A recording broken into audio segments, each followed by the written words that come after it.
Hey there, birth fans. My name is Maisha. I'm a mom and a doula living in NYC. And no, don't adjust your Wi-Fi. I stutter. You'll get used to it. I have some really good news about birth in hospitals that I'd like to share with you guys. Let's get started. You probably hear so many horror stories and so many bad things. Don't do this, don't do that. And get yourself a doula to advocate for you and protect you. And there's some truth to that. But I also want to tell you what has changed, what I've seen improve over the 20 or so years I've been seeing birth in person. Do you hear the cat? Do you hear her? Sometimes she doesn't come through on camera. So the first thing I want to point out that's really improved in hospitals is your first hour. Many of my clients are asking me to help make sure that as soon as the baby comes out, the baby's put in their arms and they get that beautiful golden hour, the first hour, uninterrupted, and that all the newborn procedures be done while they're holding their baby. The good news is everywhere I've been at now, this is always plan A. This is what we intend on doing unless there's some reason to not. Of course, there's exceptions to that. There's hospitals that are less on it, but for the most part, it's pretty easy to get your first hour with as long as you're not having any complications. And just if it's not happening, ask for it. And it really doesn't seem to be hard these days to make them give you the baby continuously and do all the things on you, the eye ointment, the K, the prints, and all that as well. The other thing that's really improved is integrating doulas into the whole team. I think I've always had a pretty good time with that, but that's me. Overall, though, I think hospitals are really way more open to doulas than they were in the past, and everyone's used to us now, from the security to the head OBs, and we're part of the team now. The Pitocin to epidural to cesarean pipeline that people learned about in certain films or books or whatever groups you're in talking about it is not a thing like it used to be. You definitely can get epidural, pitocin, pitocin, epidural, whatever combo of that. It doesn't mean you're going straight to a C-section. Yes, there are C-sections that happen after those two other things happen, but it does not mean if you have one or both of those things that a C-section will happen. Trust that there's way more nuance and complexity to it. And as your doula, I will help you figure that out. The other thing that everyone says, I don't want to be cut. I don't want episiotomy. No one wants to be cut. I'm pretty sure no one wants to be cut. So what are we talking about? Cut? Meaning cut your I think I'll get bleeped out if I say that word. Cut where the baby comes out, that hole where the baby comes out. They sometimes an intervention called an episiotomy where they cut the opening to make more room. Ouch. I think the reason why everyone tells me they don't want this is because it's with all the things in birth, it's the one thing that you could totally understand what it is, and you're like, that sounds horrible, and I don't want that. Cool. So back in the day, I'm going on 50 years ago, it was standard procedure to do it a lot. So your mom's probably had it done, whether or not it was indicated, whether or not it was useful or helpful. They used to just snip, snip left and right all the time. 6 o'clock, 12 o'clock, not 12 o'clock. You know what I mean. Every other clock to help the baby come out. In my experience, of course, I'm seeing a different subset of the population because people who are choosing a doula are being more mindful in where they give birth and with whom they give birth.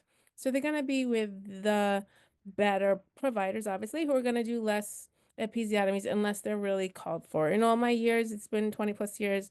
I think I've seen five or so. But probably not more than five. Six, I'd be surprised if I forgot.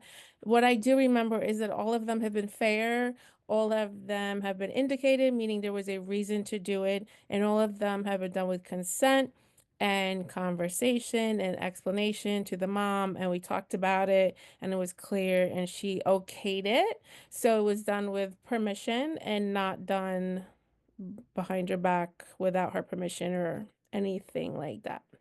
So that's an awesome. The other cool thing that has really improved is attention and respect for your birth plan. Now, I don't use that term birth plan because no such thing as a birth plan. There's birth preferences. That said, when we show up, the nurse is like, do you have a birth plan? And she'll take it and review it and discuss those things with you. So that's cool, even though I'm just not a fan of birth plans per se because there's no such thing. Preferences.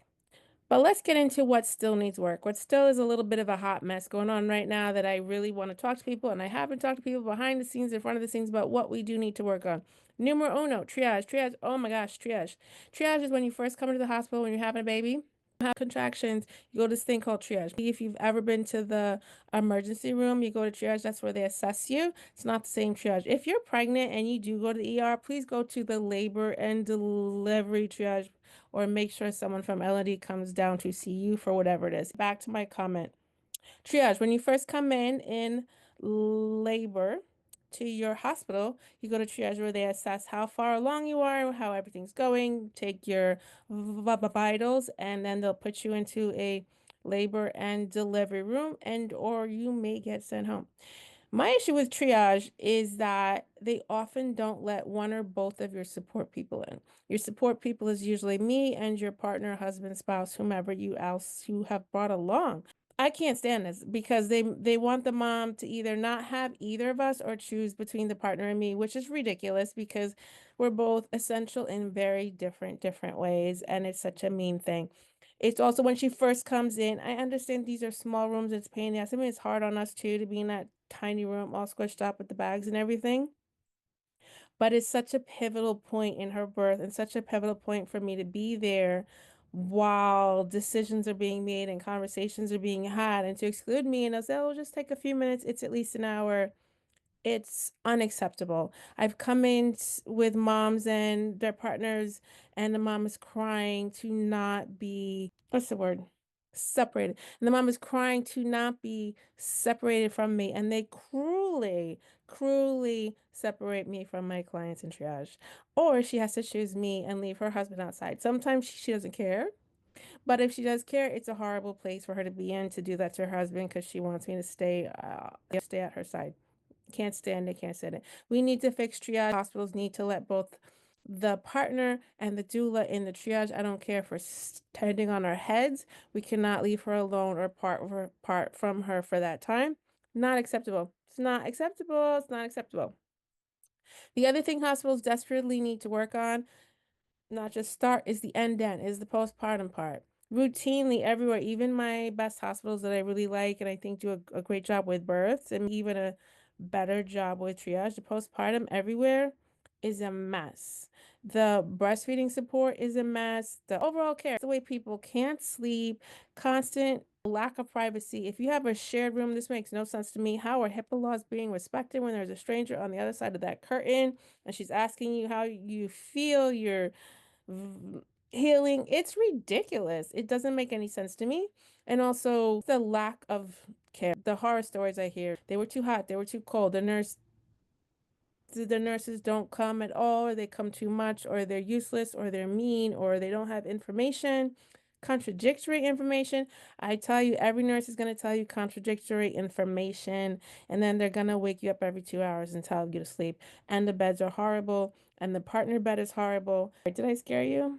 Let me stop. It'll be okay. Listen, it'll be okay. You'll have a great birth. Postpartums will be a little bumpy, and then you get home, and I'll help you again when you get home because when you work with me, I do that other home visit afterwards and help you get a smooth start with your breastfeeding and figuring things out at home. Okay, folks, that's my top things that have greatly improved and things that still really need work in the hospital. I'll see you there and have a great birth.